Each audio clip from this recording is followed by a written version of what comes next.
სტუდიაში 2 აპრილი არის აუტიზმის მსოფლიო დღე და ეს დღე ემსახურება აუტისტური სპექტრის ამაღლების კამპანიას, ასე ვთქვათ და ჩვენ შემოგვიერთდა თათია მელაშვილი, აუტიზმის კვლევისა და ხელშეწყობის ფონდის თანათავმფუძნებელი. დიდი მადლობა ჩვენთან სტუმრობისთვის, ქალბატონო თათია. მოდით, კომენდანტის საათზე ვსაუბრობდით და ეს კითხვა ბუნებრივად გამიჩნდა. ადამიანები აპროტესტებენ კომენდანტის საათს. აუტისტური სპექტრის მქონე ადამიანებს აი ამ სოციალურმა შეზღუდვებებმა და კომენდანტმა რამე ვთქვათ დამატებითი გამოწვევები თუ დაუმატა ამ პერიოდში? ცხადია, შარშანდელი გაზაფხულიდან, როდესაც მთლიანად გამოცხადდა ლოკდაუნი, არა მარტო ჩვენთან, მთლიანად თითქმის ყველა დიდ ქალაქში, დიდი ქვეყნის ქალაქებში ძალიან დიდი პრობლემა შექმნათ აუტისტური სპექტრის მქონე ადამიანებს. ამდენად გამონაკლისებიც კი გაკეთდა მხოლოდ აუტისტური სპექტრის მქონე ადამიანებს და მათ შორის ჩვენ ქვეყანაშიც, მხოლოდ მათ შეეძლოთ ავტომანქანით გადაადგილება, მაშინ როდესაც ყველა სხვას ჩვენ მოქალაქეებს თქვა აკრძალული ქონდა მანქანით ქუჩაში გასვლა.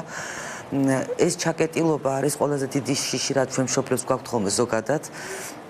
ჩვენშვილებთან მიმართებაში და ზუსტად აი ამ შიშის გამო წამოვიწყეთ აი ეს ფერადი ქალაქის აუტიზმის ეროვნული ცენტრის მშენებლობა, იმიტომ რომ 16 წლის ზემოთ ის სერვისები რაც არსებობს, ესეც ჩვენი ფონდის დაფუძნებლის სოფო კერესელიძის მიერ შექმნილი სერვისი არის 11 წლის წინ, არის 15 წლის ჩათვლით ბავშვებისთვის მორგებული, 16 წლიდან ისევ არაფერი არის და რამდენიმე წლის წინ ამ ცენტრს ჰქონდა მათ შორის ის პრობლემა, რომ შენობაც კი არ ჰქონდათ.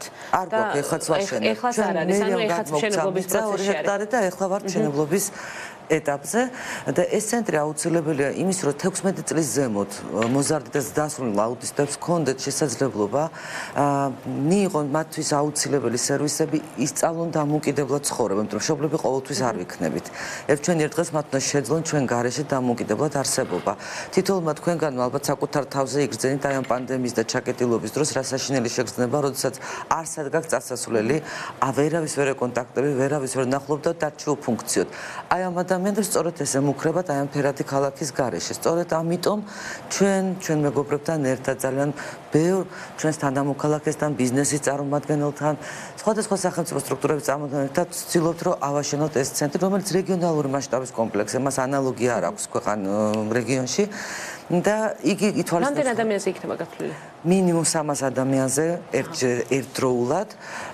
ის და 16 წლამდე თუ 16 წლის ზემოთ. აქ ისინი შეისწავლენ როგორც სხვადასხვა მიმართულებით აკადემიურ უნარებს მათი ნიჭი შესაბამისად და ზოგიერთ მათგანს აქვთ მართლაც გამოკვეთილი ნიჭი და უნარი და საჭირო ამის გააქტიურება და არავინ იცის რა შედეგამდე მივალთ. ასევე ეს მოიცავს სოციალურ საწარმოებსაც, რომ მათი დასაქმება რაღაცა კუთხით იყოს უზრუნველყოფილი მომავალში, ან ცენტრის ტერიტორიაზე, ან ვასწავლოთ რაღაც გარკვეული პროფესია და სხვაგან დავეხმაროთ დასაქმებაში და ასევე კრიზისული მართვის კოტეჯები, რომლის მშენებლობა სწორედ ახლა მიმდინარეობს, იმიტომ რომ გარკვეულ შემთხვევაში არაერთხელ მედიით გაშუქებულა ისეთი შემთხვევები, როდესაც აუტიზმის მქონე მოზარდს დასრულს არ აქვს არსად წასასვლელი და გადაყავთ ფსიქიატრიულ კლინიკაში, რაც მათთვის დაუშვებელია და არ შეიძლება და პირიქით გნებს მათ ჯანმრთელობას.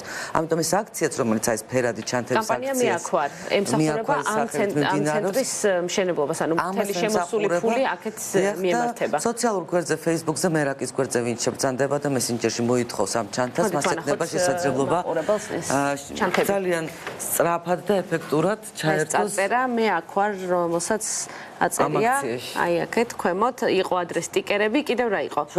შოკოლადები კი შემიძლია, ახლა მახსოვდა და ახლა არის ეს ხელ ჩანთები ძალიან ლამაზი. ყველა ხელი შეუშალა და რა თქმა უნდა, ჩვენ შეგვიშალა ჩვენ საქმიანობაში, ჩვენ საკონომიკო საქმიანობაში, ეკონომიკურადაც ბიზნესს ძალიან გაუჭირდა და რა თქმა უნდა, უფრო ჭირს დახმარების შესაძლებლობის მქონე ორგანიზაციების. ხო, იმიტომ რომ ადრე იყო გამოფენები, რომელსაც მეც დავსწრებდი საქველმოქმედო კონცერტები და ასე შემდეგ და მეტი ადამიანი იღებდა მონაწილეობას ერთი და შემოსული თანხა იყო ხოლმე უშუალოდ ადგილზე. ახლა ეს არის. აი თქვენ ახსენეთ, რომ მერიამ გადმოგცათ ტერიტორია, სადაც შენდება. ის სახელმწიფო სხვა როგორ არის ჩართული, ვთქვათ, ამ სპექტრის მქონე ადამიანების ერთი სოციალიზაციისთვის, მეორე თავად სპექტრის ასე ვთქვათ, რომ ყველა საკითხში იყოს ყველაზე აქტიურად ჩართული ამ პროცესებში, გარდა იმისა, რომ ჩვენ მიწა განუცა 2 ჰექტარი თბილისში და საკმაოდ ძვირადღირებული მიწა არის.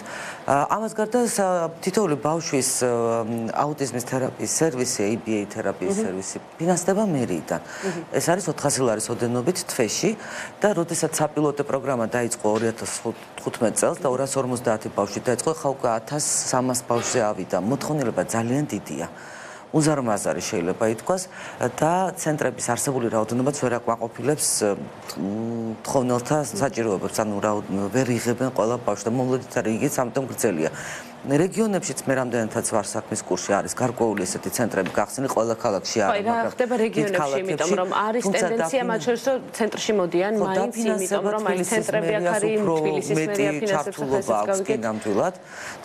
ამ დაფინანსების პროცესში ვიდრე რეგიონების მუნიციპალურ დაწესებულებებს, თუმცა ვიცი რომ არის ქუთაისში, არის რუსთავში, ზუგდიდში, ბათუმში, მაგრამ იქ მე მგონი მე არ ვარ ესე ზუსტად ჩახეთული, მაგრამ როგორც ვიცი იქ მე მგონი არის უფრო ეჯერადი სახით და არა ყოველთვიური ვაუჩერის სახით. და აქ მნიშვნელოვანია მუდმივი ესეთი თერაპია ქვია ამას. დახმარება გაუწევ მშობლების დიჯგურს ამო თუნდაც 400 ლარიან ვაუჩერი, რომელიც არ არის თქვა საკმარისი საათების თვალსაზრისით, რაც მართლაც ჭირდება თითოეულ ბავშვს, მაგრამ ძალიან ბევრი მათგანის მშობელი საერთოდ ვერ ახერხებდა ბავშვის ტარებას 1 საათითაც კი, იმიტომ რომ მათ არ ჰქონდათ შემოსავალი, ან არ აქვთ სამსახური და უბრალოდ თავის რჩენას ახერხებდნენ და ამდენად ეს ბავშვები აბსოლუტურად სერვისების გარეშე იყვნენ დარჩენილი.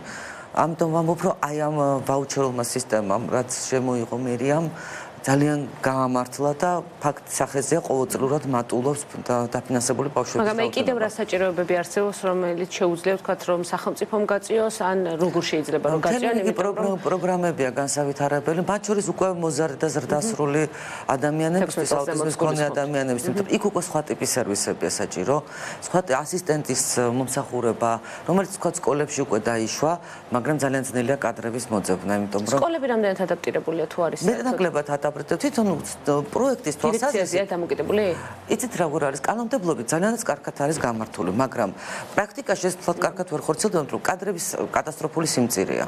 ერთი რომ კვალიფიკაცია არის პრობლემა, მეორე ის რომ დაბალი ანაზღაურება და დაბალ ანაზღაურებას ამ საკმაოდ რთულ პროფესიას არავინ არ ეჭიდება და კადრების გადინებაც ხშირია. ამიტომ ასისტენტის მოძებნა, რომელიც კანონით უკვე გათვალისწინებულია და მშობელს შეუძლია მიმართოს განათლების სამინისტროს ნებისმიერ სასწავლო ბავშვის მშობელს და მოითხოვს ასისტენტი, ძალიან გაძნელებულია აი ამ მცირე ანაზღაურების გამო. ეს ფსიქოლოგები არიან ეს ასისტენტები თუ?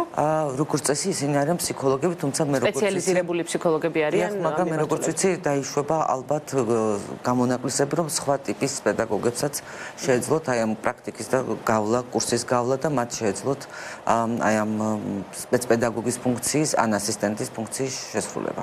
კი ბატონო, და მოდით უთხრათ მაყურებელს, ალბათ ყველა მიცის, მაგრამ რომ აუტიზმი არის ისეთი რამ, რომლისგანაც დაზღვეული არავინ არ არის, ხო? არავინ არ არის, სამწუხაროდ ეს ძალიან მზარდია, შეიძლება თითოეული თქვენგანის გარემოცვაში იყოს ასეთი ადამიანი. და სხვადასხვა სპექტრი არსებობს, ამიტომ ეძახით სპექტრს. მათ არ უნდათ თქვენთან ურთიერთობა, მერწმუნეთ, მათ ძალიან უნდათ თქვენთან ურთიერთობა, უბრალოდ არ იციან ეს როგორ გააკეთონ და ამაში ჭირდებათ თქვენი დახმარება.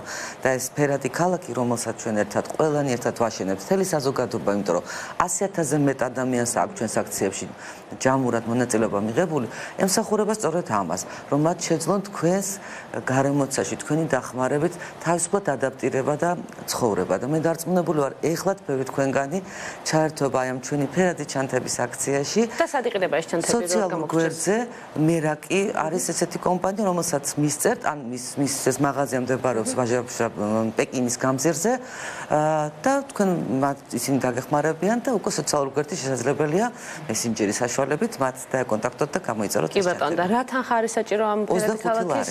არა, ფერადი ქალაქის მშენებლობისთვის ჯამში და რა წილი გაქვთ შეგროვებული? ფერადი ქალაქის მშენებლობისთვის ძალიან დიდი თანხაა საჭირო, რამოდენიმე მილიონი ლარი. სრულად რომ დასრულდეს თავისუფლად ადაპტირებული კუთხე კონტროლი. 5000 კვადრატული ფართობის სხვადასხვა ტიპის და დანიშნულების შენობა ნაგებობების მშენებლობაზე, რომელიც სპეციალურად ადაპტირებული და განსაზღვრული უნდა იყოს მორგებული აი ამ სერვისებზე. ამიტომ თანხები დიდი, პირველი კოტეჯი უკვე დასრულდა და რაგბის კავშირმა აგვიშენა და მე მადლობა მინდა კიდევ ერთხელ რაგბის კავშირს გადაუხადა ჩვენს რაგბისტებს ამისთვის. მეორე კოტეჯის მშენებლობა ეხლა უკვე დასრულების ეტაპზეა და კიდევ ძალიან ბევრი და დიდი სამუშაო გვაქვს წინ და ჩვენ საზოგადოება დაგვეხმარება. კი ბატონო, გისურვებთ რომ რაც შეიძლება მეტი ადამიანი შემოგერთდეთ ამ სასიკეთო კამპანიაში.